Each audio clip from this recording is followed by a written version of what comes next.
So the picture on the front of the program, the copies here are just in black and white, but there's also, it's a picture that's colored. And I visited Cambodia with my niece and my sister, as I have a niece who was adopted from there.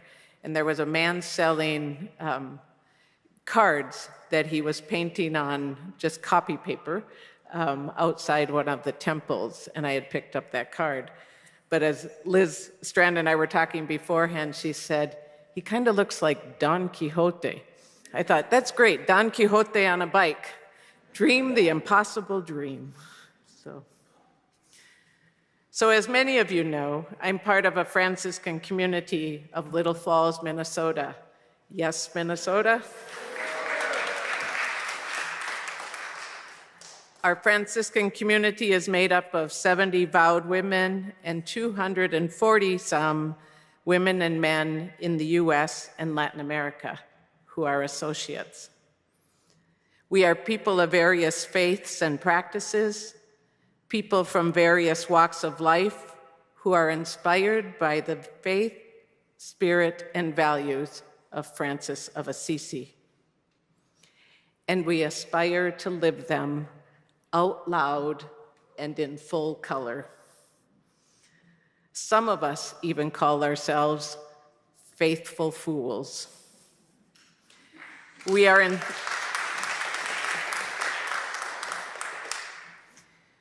inspired by sacred texts like the prophet Micah that is on the wall of the church here. For those of you who are in the sanctuary can see it. What does the Lord require of thee, but to do justly, love mercy, and walk humbly with God. We take seriously the call to be peacemakers and good troublemakers in this world, wherever we are, however we are able. Francis of Assisi was more than a crazy mendicant that preached to birds, blessed animals, and wandered through the streets rubbing sticks together like he was playing a violin. He was more than a garden ornament. He was a human being who knew the world as his cloister. He knew community and relationships with all beings as his cloister. Francis could not sit passively by as people were going hungry or being dehumanized or shunned to the edge of society due to illness, or as people were being imprisoned unjustly, or as he witnessed the horror of religious wars and violence that raged around him.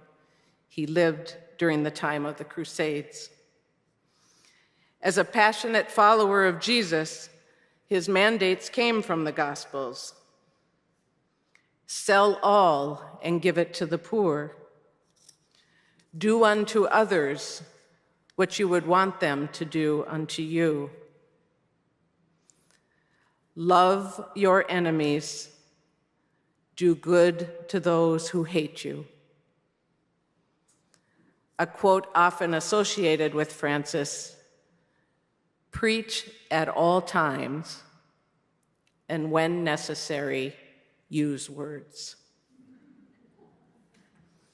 It is the integrity of how he lived his life, how he preached with his life, that today, 800 years after his death, his legacy as a peacemaker lives on.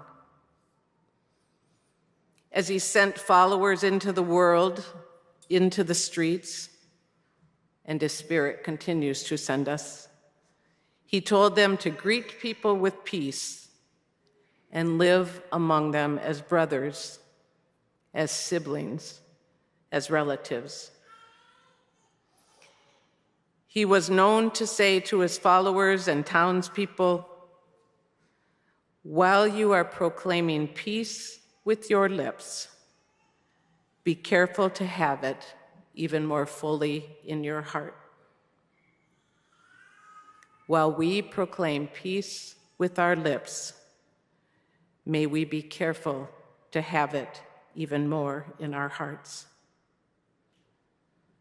Oh, how sweet the sound of such words, and oh, how hard to live them.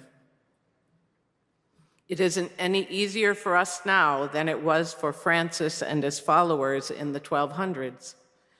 And yet we cannot wane in our aspirations, our longings to breathe life into these words with our actions and our words.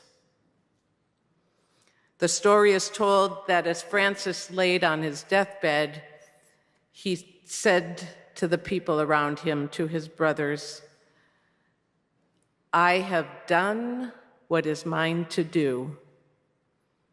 Now you do yours." And so we need to do what is ours to do now.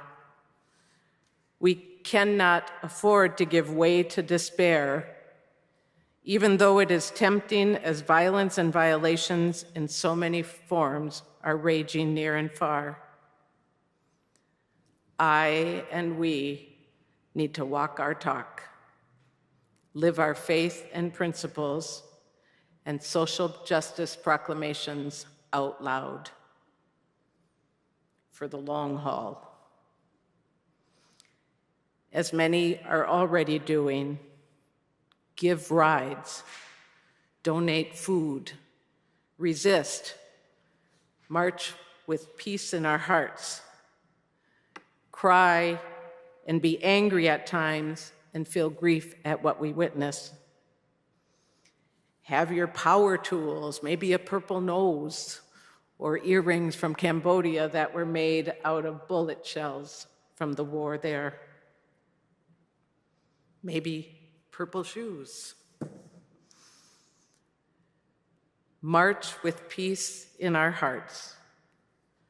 Cry and be angry at times and feel grief at what we witness. We can sing or do the power Macarena to restore ourselves and then carry on. We cannot give up our visions of a more just world, a more peaceful world, a world where all have life and have it to the full, where all have life and have it to the full. So we hear the words of Francis. I have done what is mine to do. Now let us do ours.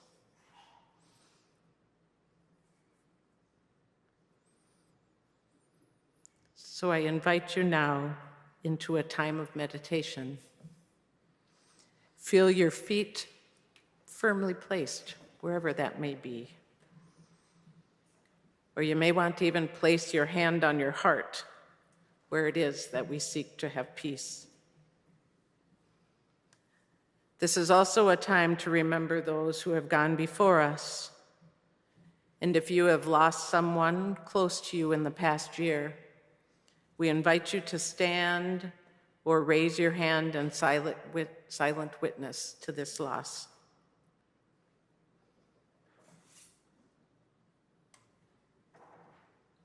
I offer these words adapted from the peace prayer that is dedicated to Francis of Assisi.